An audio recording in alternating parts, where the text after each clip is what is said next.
बिस्मिल्लाहिर्रहमानिर्रहीम। अस्सलाम वालेकुम। मेरा नाम मोहम्मद इरफान है और मैं IQ ट्यूटर्स के प्लेटफॉर्म से आपके साथ मुखातिब हूँ।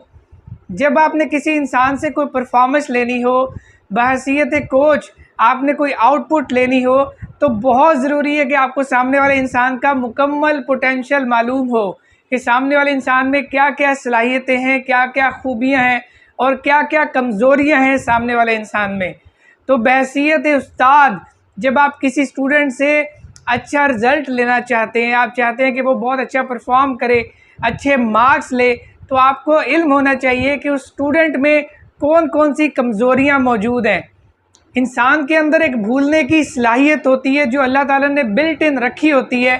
इसका मकसद ये होता है कि आप बुरी चीज़ों को भूल जाएं।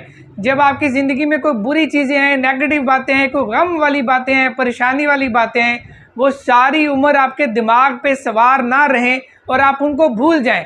क्योंकि अगर हम ऐसी बुरी चीज़ें नहीं भूलेंगे तो सारी उम्र हम गमगीन रहेंगे। तो इसलिए अल्लाह ताला ने हमें भूलने की सलाहियत दी हुई है। जर्मनी का एक साइकोलॉजिस्ट था जिसका नाम था हरमन एबिंगॉस। उसने इंसान की भूलने की सलाहियत पे एक रिसर्च की और रिसर्च में उसने एक कर्व तैयार की।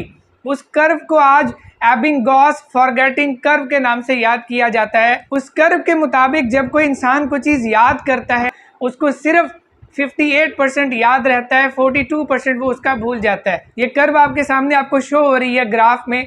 आप चेक कर सकते हैं कि कैसे कोई इंसान कितने कितने टाइम के बाद कितना भूल जाता है।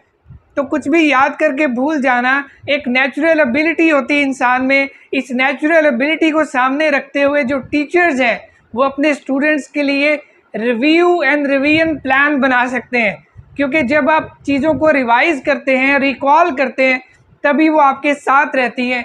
अदरवाइज़ एक बार याद की हुई चीज़ आप थोड़े टाइम के बाद भूलते चले जाते हैं और एक वक्त ऐसा आता है कि आपके माइंड में सिर्फ मामूली सा डाटा उस चीज़ का रह जाता है जो आपने कभी पढ़ा होता है और बहुत अच्छे तरीके से मेमोराइज़ किया होता है।